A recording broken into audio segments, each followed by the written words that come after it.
They said Alpha King Terran had never been defied. Not once. Not ever. Those who tried were buried before sunset, their names erased from memory, their bloodlines ended. He ruled Valdros with a silence more terrifying than any roar, and the kingdoms he'd conquered had learned one truth above all others: kneel or die. So when the tribute selection came to the village of Ashenmere, and the king himself arrived to inspect the offerings, no one expected what happened next. Vesna stood among the women lined up like cattle. She kept her head down, her hands clasped, her breath shallow. She had survived 6 years in hiding by being invisible. 6 years since Solmara fell. 6 years since her family burned. Then the king stopped in front of her. "Kneel," his commander ordered.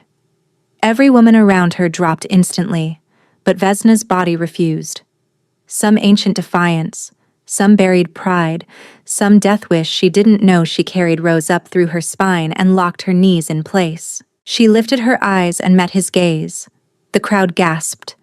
The commander reached for his blade, but the king raised one hand, stopping everything. He studied her for a long, terrible moment.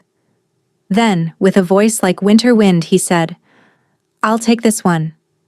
He didn't kill her. He chose her. And neither of them understood what that choice would cost. The morning had begun with mist and silence, as all cursed mornings did in Ashenmere. Vesna had woken before dawn, her body stiff from sleeping on the floor of the miller's shed. She was allowed to stay there in exchange for grinding grain until her fingers bled. It wasn't kindness. It was transaction. Everything in her life had become transaction since the fall of Solmara. 6 years ago, she had been a princess. She had worn silk against her skin, eaten from golden plates, and fallen asleep to her mother's voice singing the old songs of their bloodline. Then the wolves of Valdros came. King Maegor, Terran's father, had led the siege himself. The castle burned for 3 days. Her parents, her brothers, all of them gone. Her younger sister Ilyana had been only 7. Vesna never found her body in the ashes. For the first year, she'd let herself hope. But hope was a luxury she couldn't afford, and eventually, she'd buried that too. She'd survived only because a servant had thrown her down a waste chute and told her to run. She'd been 12 years old, covered in ash and her family's blood, stumbling through forests until she collapsed in a village that didn't ask questions. She'd been invisible ever since, a ghost wearing a peasant's skin. But today, the tribute collectors had come. The village square filled with women between 16 and 25, lined up for inspection. Valdros demanded tribute from conquered territories. Servants, workers, and occasionally wives for minor lords. It was humiliation dressed as policy. Vesna had avoided 3 previous selections by hiding in the grain cellars. But this time, someone had reported her. The miller himself, probably. He'd grown tired of feeding a mouth that couldn't pay. So here she stood, 3rd row from the front, trying to be small. The commander walked down the lines, examining faces, checking teeth like they were horses at market. A few women wept quietly. Others stared ahead with the blankness of those who had already surrendered. Then the crowd shifted.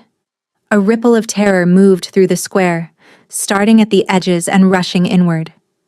Vesna heard the whispers before she understood them. The king. The Alpha King himself. Gods preserve us? Why is he here? Vesna's blood turned to ice. King Terran never attended tribute selections. He ruled from his fortress in the mountains, a shadow more than a man. Rumors said he hadn't smiled in 10 years. Rumors said he'd killed his own brother for looking at him wrong. Rumors said his eyes could see lies the way wolves could smell fear. But here he was.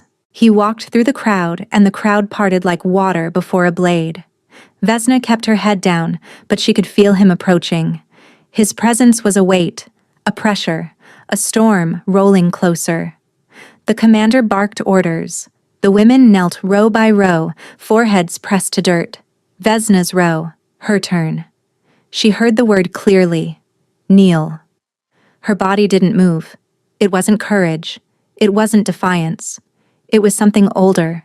Something bred into her bones during those first 12 years when she'd been taught that princesses of Solmara bowed to no foreign king. Her mother's voice echoed in her skull. Your bloodline kneels to the gods alone. She remained standing. The silence that followed was absolute. Vesna felt the commander's fury before she heard it. I said kneel, girl.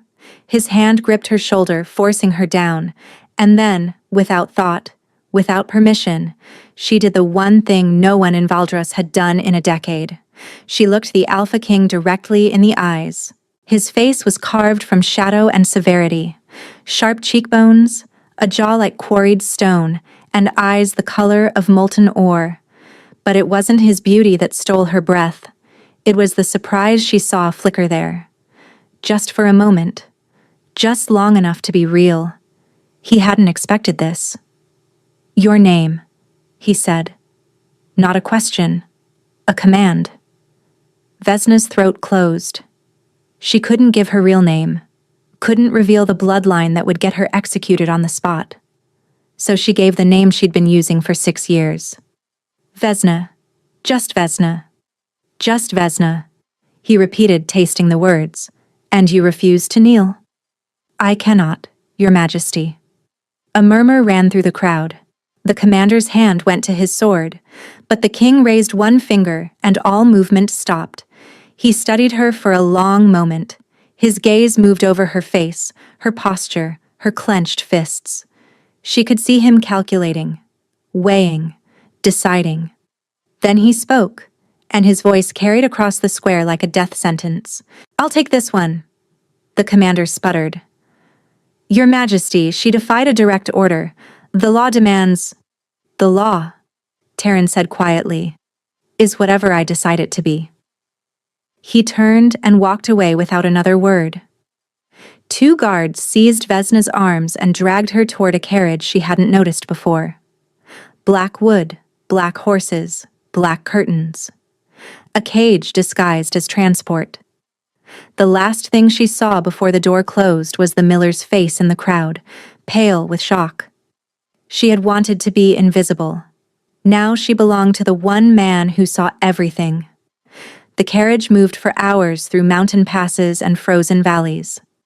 Vesna sat rigid on the velvet seat, her wrists unbound but her body a prison of tension. No guards rode inside with her. No explanation had been given. Just silence and motion and the growing certainty that she was being delivered to her death. By the time the carriage stopped, the sun had vanished behind the peaks. A guard opened the door. Out!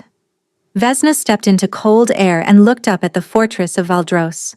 It was carved directly into the mountain, more stone than structure, with towers that scraped the clouds and walls that seemed to grow from the rock itself. Torches lined the entrance, their flames fighting against wind that never stopped. This was where kings had ruled for 17 generations. This was where Solmara's surrender had been signed in her father's blood. She was escorted through corridors that echoed with emptiness. No courtiers lingered. No servants gossiped in corners. The fortress felt abandoned, though she knew it wasn't. It felt like a place where sound was afraid to exist. They stopped before a door of black iron. The king will see you now, the guard said. Vesna's heart hammered as the door swung open. The room beyond was a study, though study seemed too gentle a word. Maps covered every wall, marked with battle lines and territorial claims. A fire burned in a hearth large enough to stand in, yet the room still felt cold.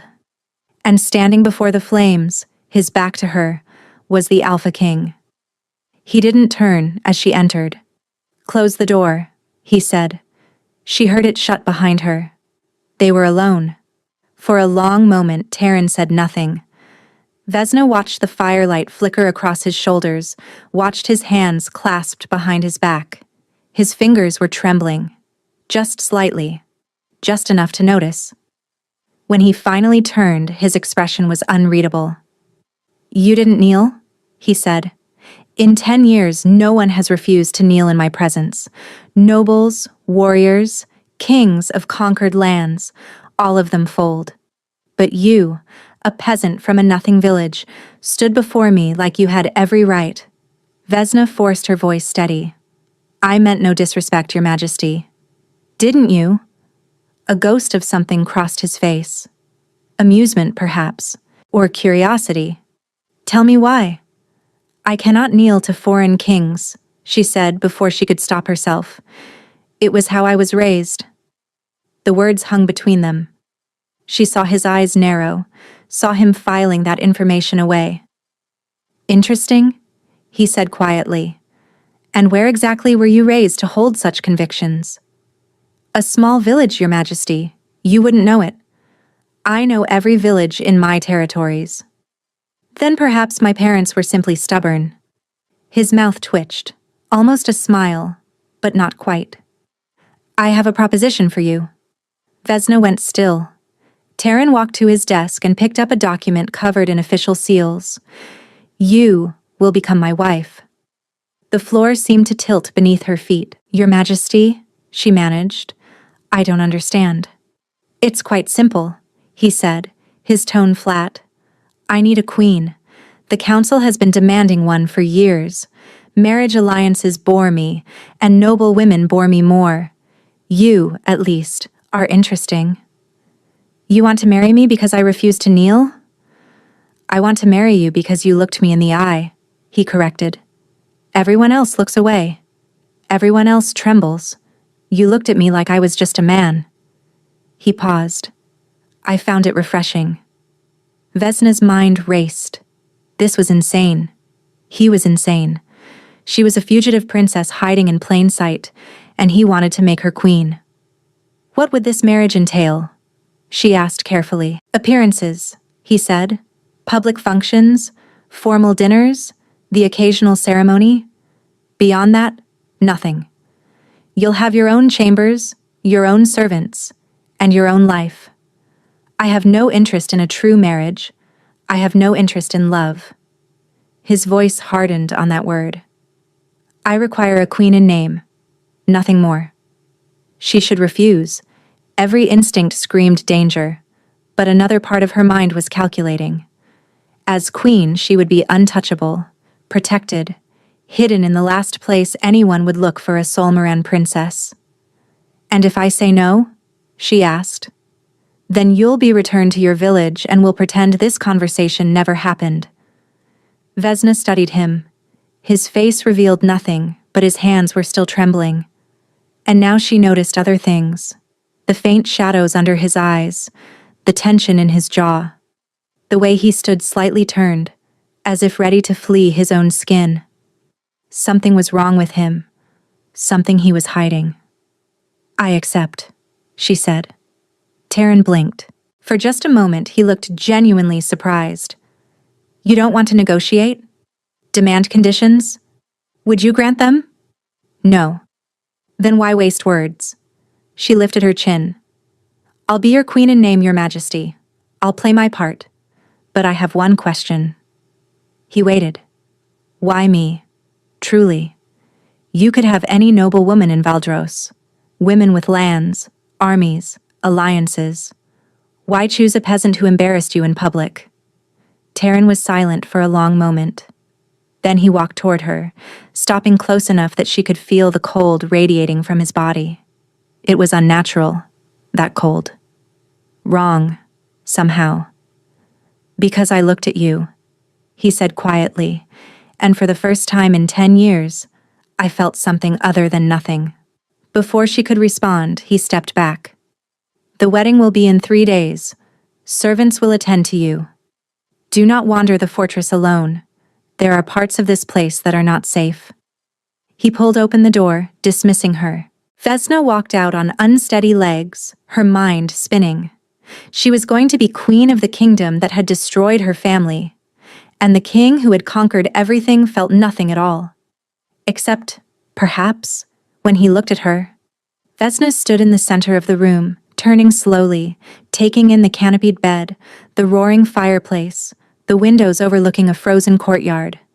Silk curtains, fur rugs, A vanity table with a mirror framed in silver.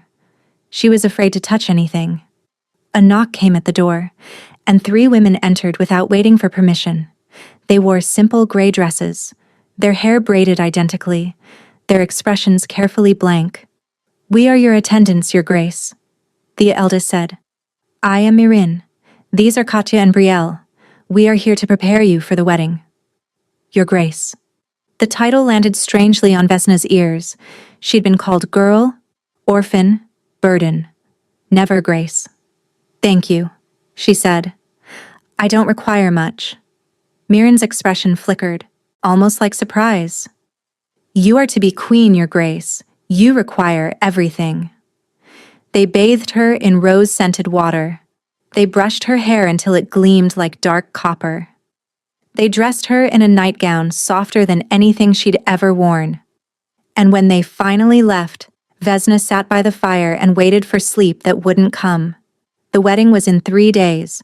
3 days until she bound herself to the man whose father had murdered her entire family. 3 days until she became complicit in her own erasure. She was still staring at the flames when someone knocked. The door opened before she could answer. King Terran stood in the doorway, dressed simply in a dark tunic and trousers, his amber gaze catching the firelight. He looked different without the formal armor of kingship, younger, almost vulnerable.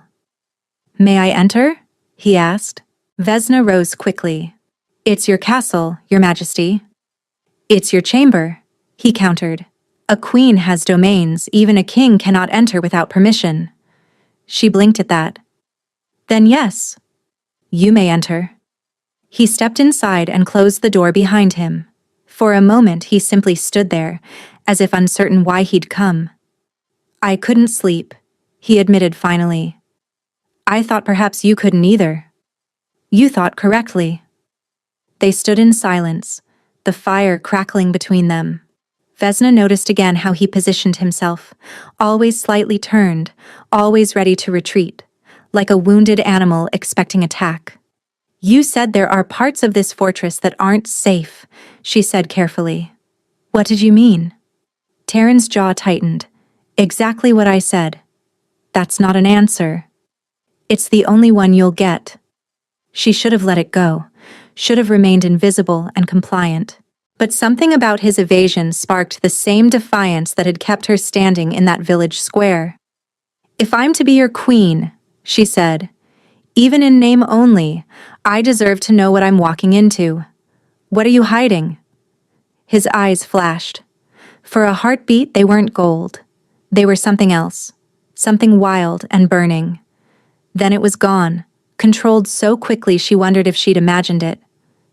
"Everyone hides something," he said quietly. "You certainly are."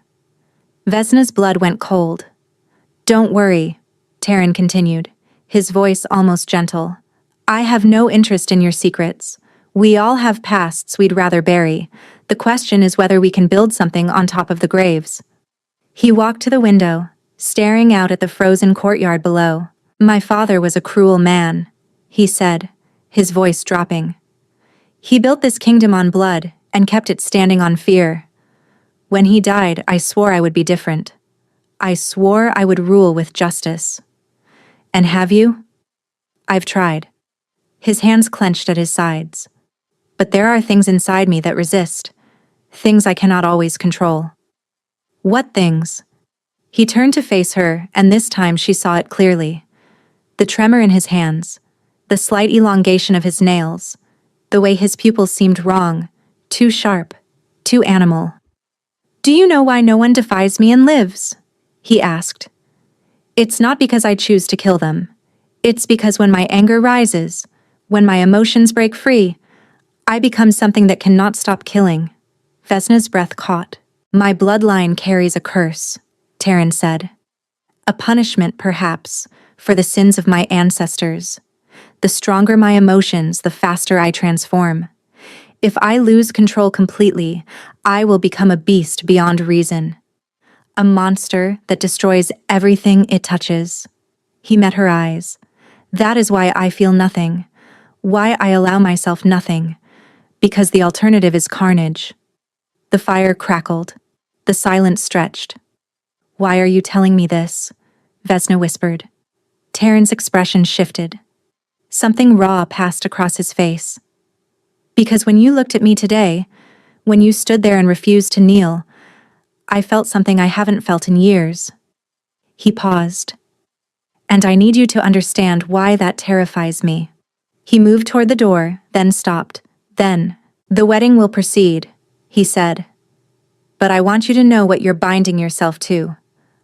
I want you to understand that if you ever make me feel too much, I may become something neither of us can survive. And if I'm not afraid?" He looked at her, and for a moment, his eyes were filled with something like longing. "Then I pray you never give me reason to love you." He left without another word. Vesna stood alone in the firelight, her heart pounding. She was going to marry a king who was slowly becoming a monster, and she was the one thing that might speed his transformation. The wedding took place at sunset, in a great hall carved from black granite. Vesna walked the aisle alone. No family to give her away, no friends to witness. Only rows of stone-faced nobles who watched her with suspicion and curiosity in equal measure. She wore white, though she didn't feel pure. The gown had been made overnight, fitted by seamstresses who worked in silence. It was beautiful in the way a cage could be beautiful, intricate, suffocating, designed to hold something wild. Taryn waited at the altar, dressed in black, as if attending a funeral rather than a wedding. His eyes, like liquid gold, tracked her approach, and she saw the tension in his shoulders, the rigid control in every line of his body. The officiant spoke words she barely heard. Vows were exchanged, rings placed on fingers. When it came time for the ceremonial kiss, Taryn leaned close and pressed his lips to her forehead instead of her mouth. "Thank you," he murmured, so quietly only she could hear, "for not running." Then it was done. She was Queen of Valdros. The feast that followed was a performance. Vesna sat beside Taryn at the head table, eating food she couldn't taste, smiling at nobles whose names she immediately forgot. Throughout it all, she felt his presence beside her like a winter storm held barely in check. When the final toast was raised, Taryn stood. "My queen is tired from the journey and the ceremony," he announced. "We will retire." Whispers followed them out of the hall. Vesna knew what the court expected. The wedding night, the consummation, the beginning of heirs. But when they reached her chambers, Taryn stopped at the door. "I won't be joining you," he said quietly. "Not in the way they expect." Vesna studied his face. The firelight from within her room cast shadows across his sharp features. "You promised a marriage in name only," she said. "I remember. I did." He paused. "But there are certain requirements. For the succession. The council will expect evidence of consummation." "And what do you propose?" His jaw tightened. "I will visit your chambers each night, publicly. I will leave each morning, publicly. What happens between those hours is no one's business but ours." "So we pretend." "We survive," he corrected. "That's all any of us do." He turned to leave, then stopped.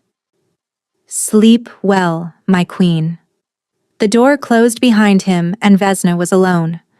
The weeks that followed were strange. Taryn kept his word. Each evening he arrived at her chambers as the sun set. Each morning he departed before the servants arrived. But he never touched her, never demanded anything. Instead, they talked. It started with small things. He would ask about her day.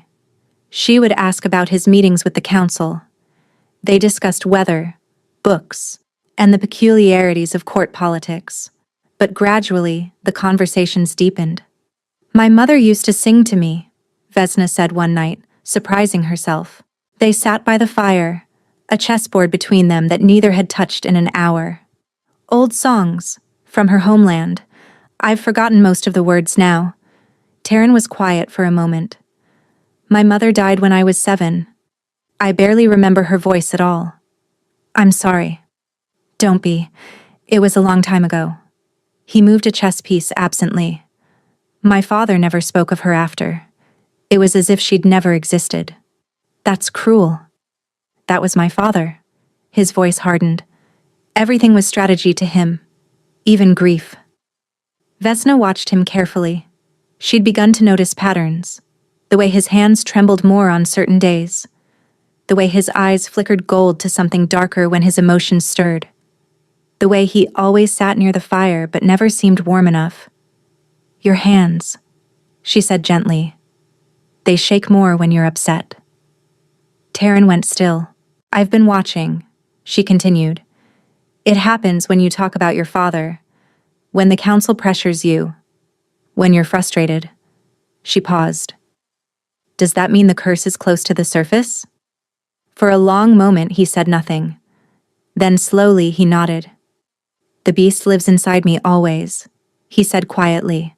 Some days it sleeps, other days it prowls, and when my emotions rise too high.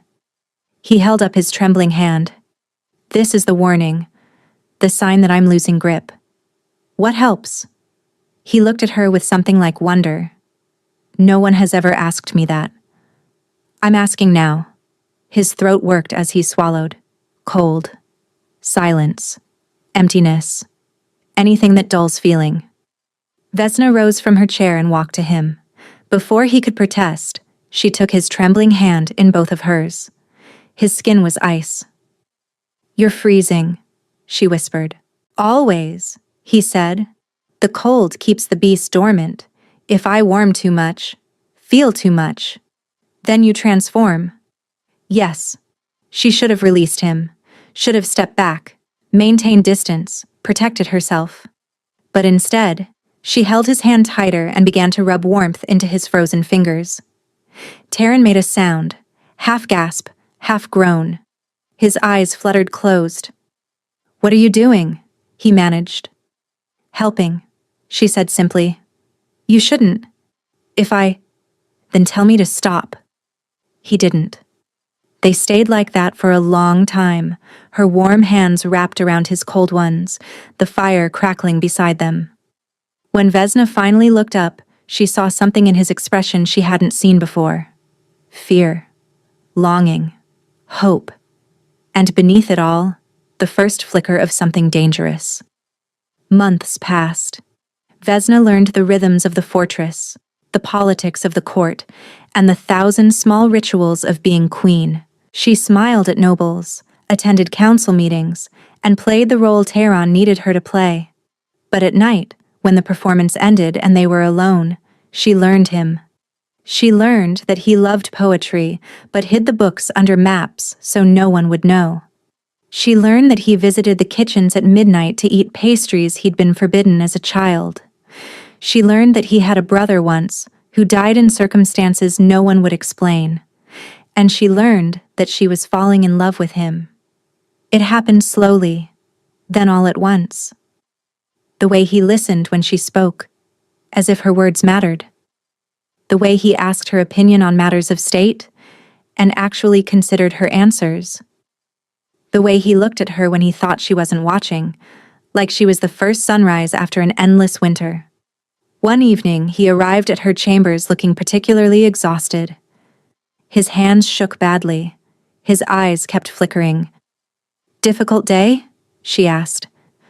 The council wants me to lead a campaign against Thornwick.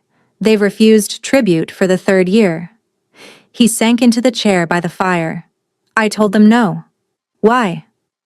Because the last time I led an army into battle, I lost control.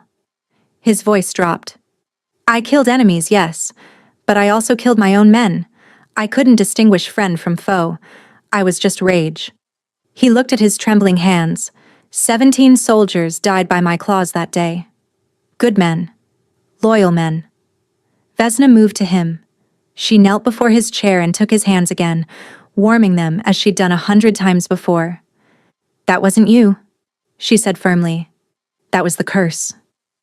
It's the same thing. It isn't. She lifted his hands to her lips and kissed his frozen knuckles. You are kind, Taryn. You are just. The beast is a disease, not your identity. His breath caught. that burning gold stare fixed on her face with an intensity that made her heart race. "Vesna," he whispered, "you need to stop." "Why?" "Because every time you touch me, every time you look at me like that, the beast grows stronger. Not with rage, with something else, something worse." She understood. She understood, and she didn't care. "I love you," she said. The words fell between them like stones in still water. Taryn's eyes went wide, his hands clenched around hers. For one perfect moment, she saw everything in his face: joy, terror, desperate hope. "Vesna," he breathed.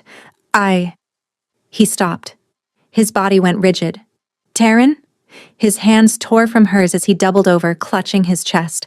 A sound escaped him, something between a howl and a scream. His eyes blazed gold, then shifted to burning amber, then something inhuman entirely. "Run!" he gasped. "Vesna, run!" She didn't run. She grabbed his face in her hands and forced him to look at her. "I'm here," she said fiercely. "I'm not leaving. Fight it. Fight it for me." His body convulsed. She saw fur ripple beneath his skin, saw his nails lengthen into claws, saw the beast rising, consuming, transforming. Then his eyes met hers, and for one heartbeat, the gold returned. Just the gold. Just him. "I love you," he whispered, and then he collapsed in her arms. Vesna screamed for help. Guards burst through the door. Servants followed. Within moments, the king's physicians surrounded Taryn's unconscious form, shouting orders, checking pulses, calling for remedies. "What happened?" the head physician demanded. "I don't know," Vesna lied. "We were talking and he just collapsed." They carried him to his chambers. Vesna followed, refusing to be separated. She stood in the corner as they examined him, as they applied poultices and muttered incantations that seemed to do nothing. Hours passed. Finally, the head physician approached her. His face was grim. "Your Majesty," he said quietly, "the king is dying." The words didn't make sense. "That's impossible. He was fine. He was talking to me." "The curse has accelerated," the physician explained. "His body is fighting a transformation it cannot complete. He's caught between man and beast, and the strain is destroying him from within." "Then let him transform. Let the beast out." "If he transforms now, in this state, he will lose himself completely. The man you know will be gone. Only the monster will remain." Vesna's legs nearly gave out. "How long?" "Days, perhaps. A week at most." She pushed past him and went to Taryn's bedside. He lay still as death, his skin pale as snow, his hands like ice even beneath the blankets. But she could see his chest moving, barely, slowly. "Leave us," she commanded. The physicians hesitated. "I am your queen. Leave us." They left. Vesna sat beside him, taking his frozen hand in hers. Tears streamed down her face, but she didn't wipe them away. "This is my fault," she whispered. "I made you feel. I made you love me. And now you're dying." She thought of the structure of her life. 6 years of hiding. 6 years of survival. She'd become so good at being invisible, at wanting nothing, at needing no one. Then he'd looked at her, and she'd looked back, and everything had shattered. "I have to save you," she murmured. "There has to be a way." But what could she do? She was a peasant girl from a forgotten village, a nobody with no power, no resources, no, that wasn't true. She wasn't a peasant at all. Vesna closed her eyes, feeling the truth rise in her chest like a tide too long held back. She was Vesna Sorrel, Princess of Solmara, last of her bloodline. Her family had been keepers of sacred flame, blessed with ancient fire that could soothe the wildest storms, in nature and in souls. Fire that healed rather than destroyed. Her mother had taught her the old ways before the siege, the songs, the rituals, the sacred knowledge of their bloodline. She'd buried it all when Solmara fell, convinced it would only get her killed. But now, Vesna leaned close to Taryn's ear. I have to tell you something, she whispered. Something I've hidden from everyone, including myself. His eyes remained closed, but his breathing seemed to shift. I'm not a peasant Terran. I'm not just Vesna. I'm Vesna Sorrel, daughter of King Aldrich of Solmara, the kingdom your father destroyed, the bloodline your family tried to erase. She paused, her voice breaking. I've hated your name since I was 12 years old. I've dreamed of revenge, of justice, of watching Valdros burn the way my home burned. Tears fell on their joined hands. But then I met you, and you weren't what I expected. You were kind beneath the cold. You were good beneath the crown. She lifted his hand to her cheek. I love you, she said. The daughter of your enemy loves the son of her destroyer, and I don't know how to save you, but I will find a way. I swear it on my mother's grave. For a moment, nothing happened. Then Terran's eyes opened. They were gold again, just gold, and filled with tears. Solmara, he breathed. Vesna's heart clenched. Yes. Do you hate me now? Does it disgust you knowing what I am? Terran's cold hand rose to touch her face. Hate you? His voice was barely a whisper. Vesna, my father destroyed your family. My bloodline murdered everyone you loved. You should hate me. I tried, she admitted. I couldn't. I've lived with guilt my entire life, he said. Guilt for what my father did, what my grandfather did before him. The curse isn't just punishment for our cruelty, it's proof of what we are. Monsters who deserve to become what they always were inside. You're not your father. I carry his blood, and I carry mine. Vesna pressed her forehead to his. My mother's people were keepers of sacred flame, Terran. We could calm storms, soothe beasts. Our fire healed, rather than harmed. Maybe there's something in me that can help you. Terran shook his head weakly. The curse was cast by a witch more powerful than any healer. When my great-great-grandfather betrayed her family, she cursed our line forever. No magic has ever been able to break it. Then I'll find her. Vesna said fiercely. I'll find the witch's descendants. I'll find the original spell. Terran's hand tightened on hers, stopping her. There's something you should know, he said. Something I should have told you long ago. His eyes grew distant, pained. My brother didn't die in an accident. He was murdered. Terran's voice dropped. By my father's closest advisor, the man who still sits on my council, the man who's been waiting for me to transform so he can claim the throne for himself. Vesna went cold. Who? Lord Cassius Vorn. Terran coughed, his body weakening. He's been poisoning me for years, not with substances, with situations. Manufacturing crises, stoking conflicts, anything to push my emotions to the breaking point. He wants the beast to emerge. He wants me gone. Why haven't you stopped him? Because I have no proof. And because... Terran's eyes closed. Because part of me believed I deserved it. For what my family did to yours. To all the kingdoms we destroyed. Vesna's mind raced. Lord Cassius Vorn. She'd seen him at council meetings. A silver-haired man with cold eyes and a voice like oil. He'd been the first to bow to her, the first to offer congratulations on her marriage, the first to suggest she might be happier with chambers farther from the king's. He knows, she realized. He knows I'm helping you control the beast. That's why he's been trying to separate us. Terran nodded weakly. You're the only thing keeping me human, Vesna. And he knows it. She stood, determination hardening her spine. Rest, she commanded. I'm going to find out everything about this curse and then I'm going to break it. Vesna, no. She leaned down and kissed his frozen forehead. You've protected me since the day we met. Now it's my turn. She swept toward the door. Be careful, Terran called weakly. Cassius is dangerous. So am I, Vesna replied. He just doesn't know it yet. The fortress archives were buried deep beneath the mountain, in chambers so old the stone itself seemed to breathe with memory. Vesna descended alone, a torch in one hand and a stolen key in the other. She'd taken it from the head physician's quarters while he slept, a master key that opened every door in Valdros. The archives were forbidden to all but the king and his most trusted advisors. But Vesna was queen now, and queens could go where they pleased.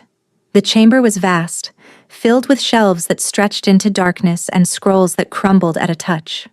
Vesna moved through the rows, searching for anything related to the curse, to the original witch, to the betrayal that had started it all. She found it in the deepest section, behind a locked grate that the master key barely turned. A single book, bound in leather so old it had turned black. "The Chronicle of King Aldros," she read aloud, first of the cursed line.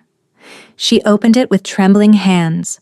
The first pages told a familiar story: conquest, expansion, the rise of Valdros as an empire. But then the tone shifted. "In the 15th year of my reign," Aldros had written, "I encountered a woman of extraordinary beauty in the conquered territory of Miren. She was Seraphine Morrow, high priestess of the old gods, keeper of sacred flames that burned without fuel." Vesna's breath caught.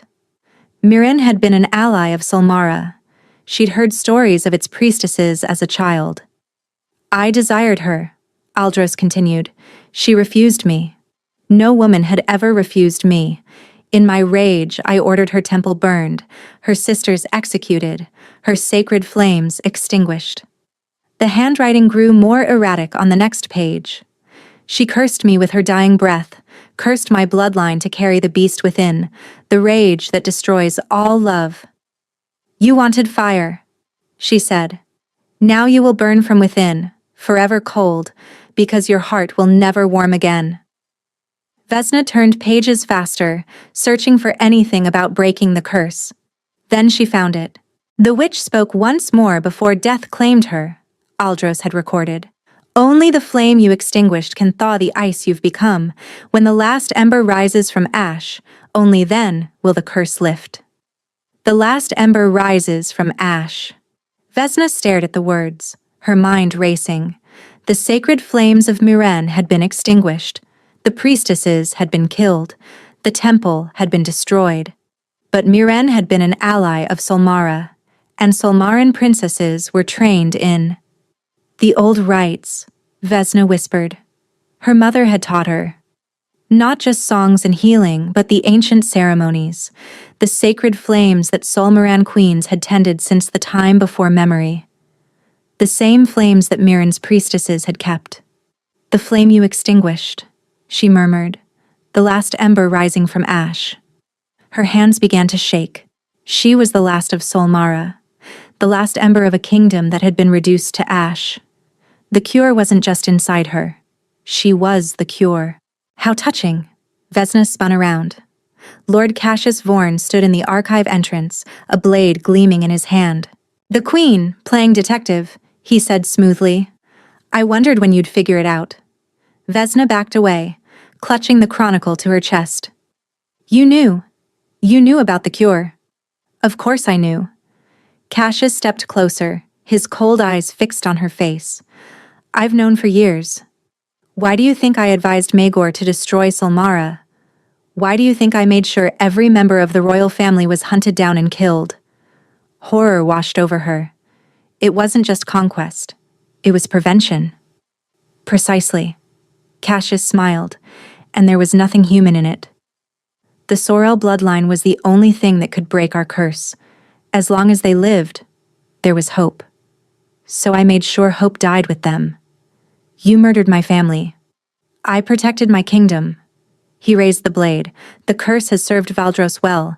It makes our kings fierce, unfeeling, and unstoppable.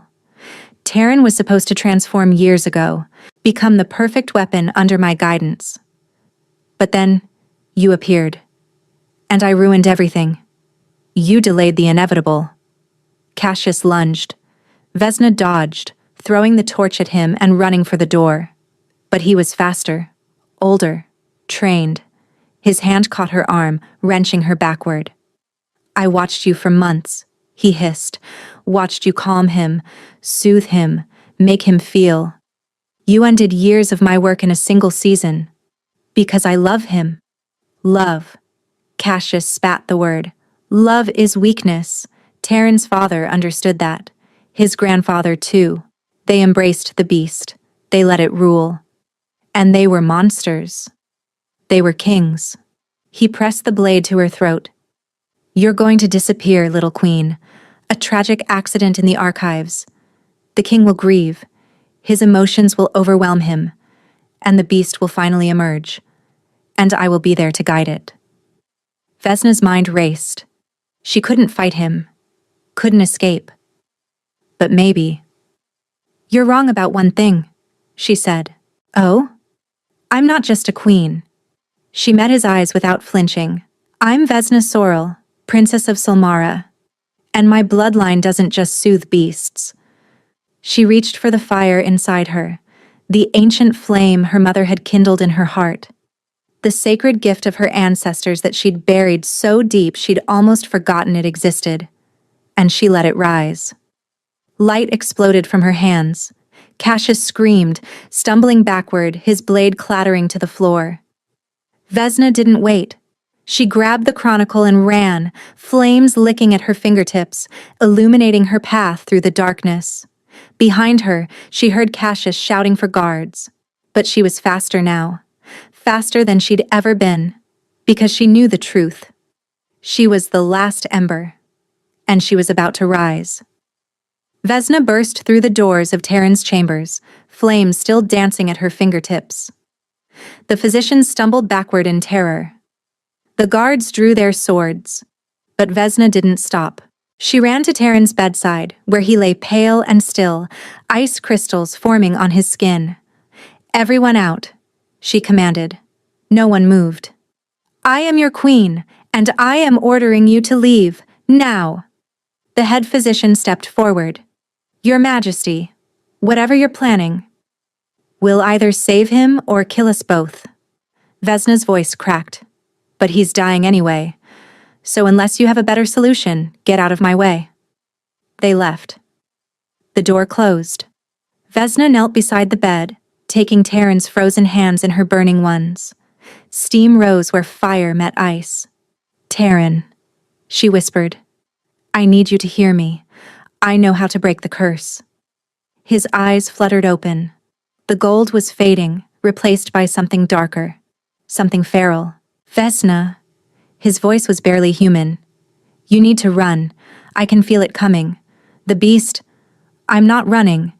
She pressed his hands harder. "The curse was cast by a priestess of Myron. Sacred flame, extinguished by your ancestor. Only the flame you extinguished can thaw the ice," she said, "when the last ember rises from ash." His brow furrowed with confusion. "I'm the last ember, Taron. Solmara and Myron were allies. We shared the sacred fire.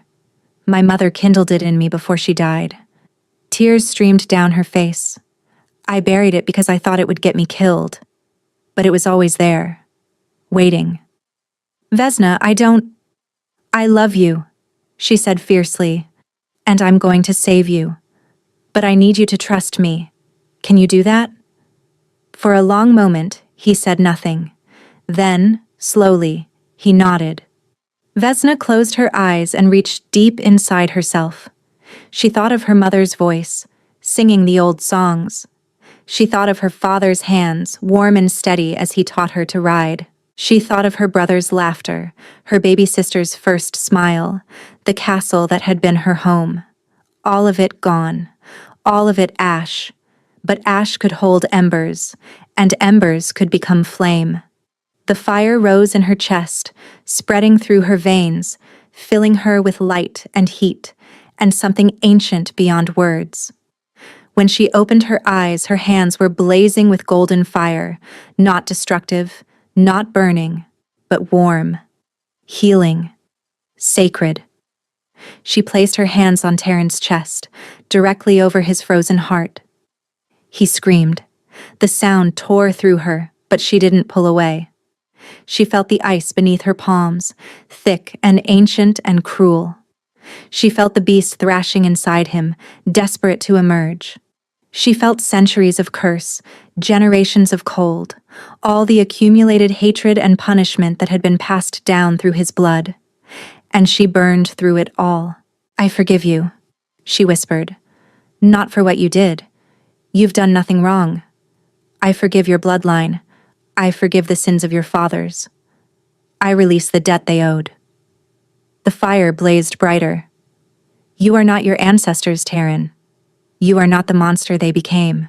You are the man who chose a peasant girl because she looked him in the eye. You are the king who never wanted power. You are the husband who held my hands every night just to feel warm." The ice cracked. "And I love you, not despite what you carry, because of who you are beneath it." The curse shattered.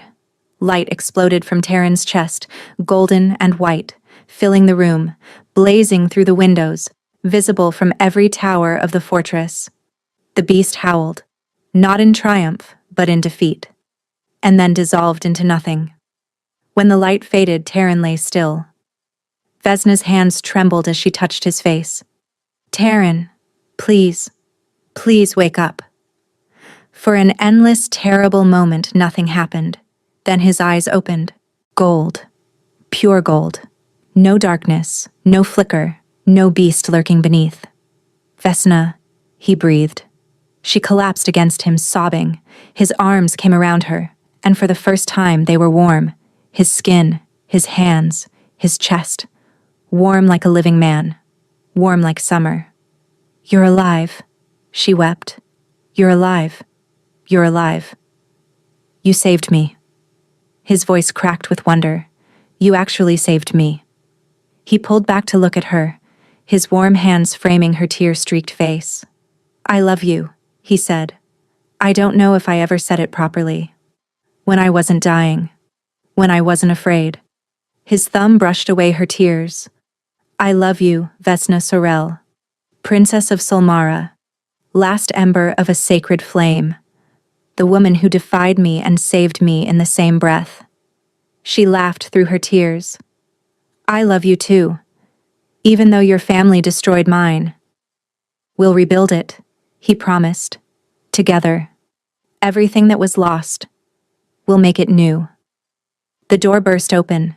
Cassius Vorn stood in the entrance, sword drawn, a dozen guards behind him. "Seize her," he commanded. "The queen has attacked the king with dark magic. She's a Solmaran spy, here to destroy us all." The guards hesitated, looking between Cassius and the very much alive king sitting up in bed. Taryn rose to his feet.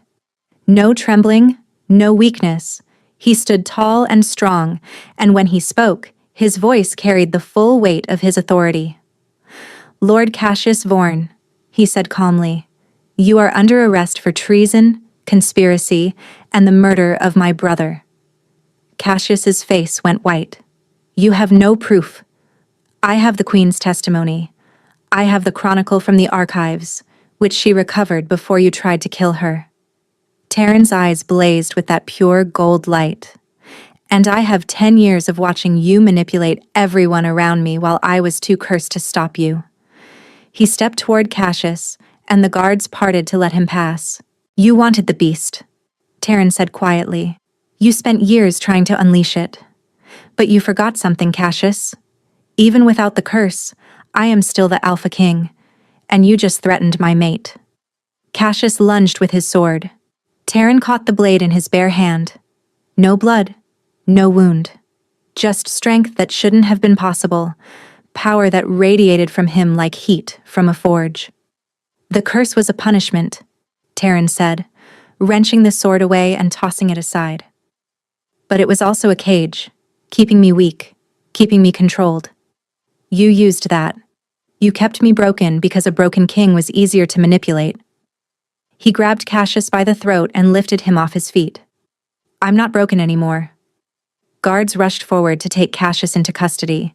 He screamed threats, promises, curses of his own, but no one listened. He was dragged away. His power dissolved in an instant. When the chamber was empty again, Taryn turned back to Vesna. She stood by the bed, flames still flickering faintly at her fingertips, her face tear-streaked but radiant. "So," she said softly, "what now?" Taryn walked to her and took her hands. The flames didn't burn him. They danced across their joined fingers like greeting old friends. "Now," he said, "we build the world we both deserved from the beginning." 6 months later, the coronation took place at sunset, in the great hall where their wedding had occurred. But this time, there was no tension, no suspicion, no fear. Vesna wore gold instead of white, a crown of flames wrought in metal resting on her brow. Taryn stood beside her in white instead of black, his hand warm in hers, his smile brighter than she'd ever seen it. The curse had been broken completely, not just for Taryn, but for the entire bloodline. Their son, growing in her belly, would never carry the beast, would never feel the cold, would never fear love. Cassius Vorn had been executed for his crimes. The council had been restructured, and Solmara, what remained of it, had been declared a protected territory, its survivors welcomed back to rebuild. Her younger sister Ilyana had been found alive in a distant village, hidden for years by loyal servants who had smuggled her out during the siege. They'd reunited 2 months ago, weeping in each other's arms, filling the silence of 6 years with stories and laughter and plans. The old priesthood of Miren had sent representatives, women who carried the sacred flame and looked upon Vesna with wonder. They'd come to honor the last ember who had risen from ash and broken a curse that had stood for generations. And through it all, Taryn had been beside her, warm, present, alive. "My queen," the officiant announced. "Will you accept the people's blessing?" Vesna looked out at the hall, at the faces that had once stared at her with suspicion. Now they looked at her with hope. "I accept," she said. Cheers erupted. Later, when the feast had ended and the crowds had dispersed, Vesna and Taryn stood alone on the balcony overlooking the kingdom. "You know," Taryn said thoughtfully, "when I chose you at that tribute selection, I thought I was choosing someone who couldn't hurt me, someone I could keep at a distance. And instead?" He turned to face her, amber gaze soft with love. "Instead, I chose the one person who could save me, the one person brave enough to look me in the eye and refuse to kneel." He pulled her close. "The one person stubborn enough to love a monster." "You were never a monster," Vesna said. "You were a man in chains, and I just happened to have the key." He kissed her then, warm, deep, full of everything he'd been unable to feel for so long. When they parted, both breathless, he pressed his forehead to hers. "I love you," he whispered, "until the last flame dies, until the last star falls." Vesna smiled, her hands resting on her growing belly. "Then you'll love me forever," she said, "because the flame never dies.